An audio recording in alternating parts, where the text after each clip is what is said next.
ಇನ್ನು ಮೊಂತಾ ಚಂಡಮಾರುತ ಸೃಷ್ಟಿ ಮಾಡಿರುವಂತಹ ಅವಾಂತರಗಳು ಆಂಧ್ರದಲ್ಲಿ ಸಾಕಷ್ಟು ಒಂದು ವಿಧ್ವಂಸಕಾರಿಯಾದಂತಹ ಘಟನೆಗಳಿಗೆ ಕಾರಣವಾಗಿದೆ. ಸೊ ತೆಲಂಗಾಣದ ಮೆಹಬೂಬ್ ನಗರದಲ್ಲೂ ಕೂಡ ಭಾರೀ ಮಳೆಯಾಗಿದೆ. ಮೊಂತಾ ಚಂಡಮಾರುತದಿಂದಾಗಿ ಧಾರಾಕಾರ ಮಳೆ ಸುರಿತಾ ಇದೆ. ಸೊ ಈ ಭಾರೀ ಮಳೆಯಿಂದಾಗಿ ರೈಲು ಸೇವೆ ಸ್ಥಗಿತವಾಗಿದೆ. ಮೆಹಬೂಬ್ ನಗರದಲ್ಲಿ ರೈಲು ಕಾರ್ಯಾಚರಣೆಗೆ ವ್ಯತ್ಯಯ ಉಂಟಾಗಿದೆ. ಯಾಕಂತ ಹೇಳಿದ್ರೆ ಅಲ್ಲಿ ಹಳಿಗಳ ಮೇಲೂ ಕೂಡ ನೀರು ಹರಿತಾ ಇದೆ. ಹಾಗಾಗಿ ರೈಲು ಸಂಚಾರವನ್ನು ಸದ್ಯಕ್ಕೆ ಬಂದ್ ಮಾಡಿದ್ದಾರೆ.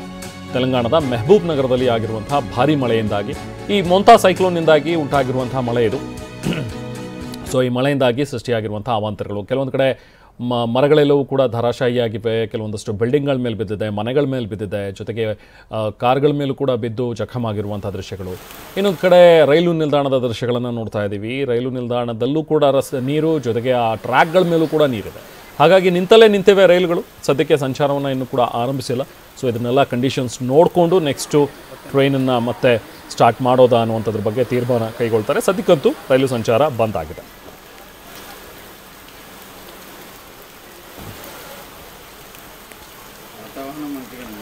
ಸೊ ಹಾಗೆ ಅಲ್ಲಿದ್ದಂಥ ಕೆಲವೊಂದಷ್ಟು ಜನ ಏನು ಡೇಂಜರ್ ಪ್ಲೇಸ್ಗಳಿದ್ದಾರೆ ಅವರನ್ನೆಲ್ಲರೂ ಕೂಡ ಕಾಳಜಿ ಕೇಂದ್ರಕ್ಕೆ ಶಿಫ್ಟ್ ಮಾಡುವಂತಹ ಕೆಲಸವನ್ನು ಕೂಡ ಈಗಾಗಲೇ ಜಿಲ್ಲಾಡಳಿತ ಮಾಡಿದೆ.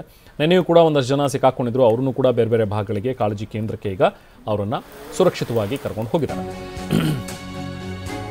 ಹಾಗೆ ಆಂಧ್ರದ ಕಾಕಿನಾಡ ಜಿಲ್ಲೆಯಲ್ಲಿ ಮೊಂತಾ ಆರ್ಭಟ ಜೋರಾಗಿದೆ. ಮಳೆ, ಗಾಳಿ ಅಬ್ಬರಕ್ಕೆ ಉಪ್ಪಡ ಗ್ರಾಮದಲ್ಲಿ ಅತಿ ಹೆಚ್ಚು ಹಾನಿ ಸಂಭವಿಸಿದೆ.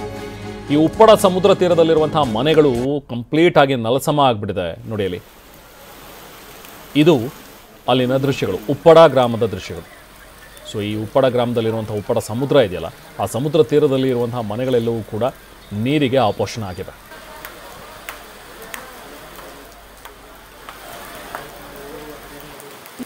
ತುಫಾನು ತೀರಂ ದಾಟಿಂದಿ.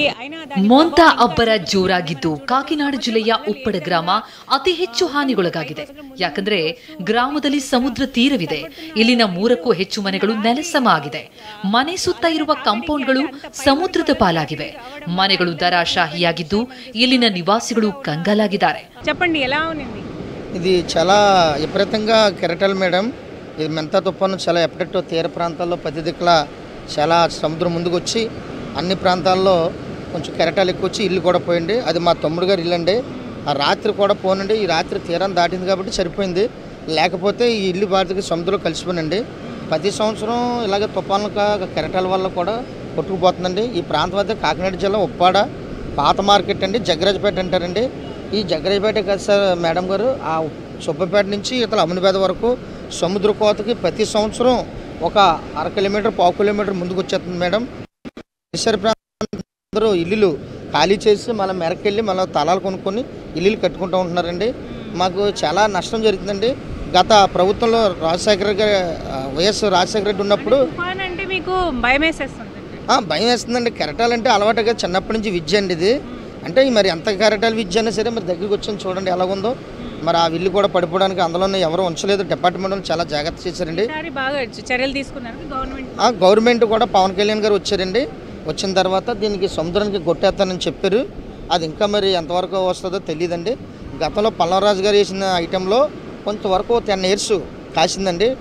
ట్యూబ్ వేసిన తర్వాత అక్కడి నుంచి మళ్ళీ అది అయిపోయిన తర్వాత ముందుకు వచ్చేస్తుందండి. ఇదైనా సరే ప్రభుత్వం చర్య తీసుకొని మనకి కొట్టేస్తే ఈ ఇల్లులు ఈ ఊరు కూడా నిలబడుతుందండి. లేకపోతే మేము చెప్పండి. మా చిన్నప్పటి నుంచి చూస్తే మేడం గారు చాలా కిలోమీటర్ దూరం లోపలికి వెళ్ళిపోయిందండి మా చిన్నప్పుడు అండి. ఈ పెద్ద మార్కెట్ అంటే చాలా వరకు నడిచి వచ్చేవాళ్ళండి. ఇప్పుడు ఇదంతా సముద్రంలో కలిసిపోయింది మేడం. ఇది మొన్నటి వరకు ఇక్కడ మనకి ನಿನ್ನೆವರೆಗೂ ಇಲ್ಲಿ ರಸ್ತೆ ಕಾಣ್ತಾ ಇತ್ತು. ಈಗ ರಸ್ತೆನೇ ಇಲ್ಲ.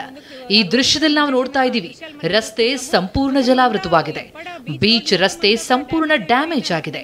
ಮನೆಗಳು ನೆಲಸಮ ಆಗಿದ್ದು ಇಲ್ಲಿನ ನಿವಾಸಿಗಳು ಪುನರ್ವಸತಿ ಕೇಂದ್ರ ಸೇರಿದ್ದಾರೆ. ಇನ್ನೂ ಕೆಲವರು ಪುನರ್ವಸತಿ ಕೇಂದ್ರದಿಂದ ಬಂದು ನೆಲಸಮವಾಗಿರುವ ತಮ್ಮ ಮನೆಗಳನ್ನು ಪರಿಶೀಲಿಸಿ ಆತಂಕಕ್ಕೊಳಗಾಗಿದ್ದಾರೆ. ಹಸೀನಾ, TV9 ಉಪ್ಪಡ.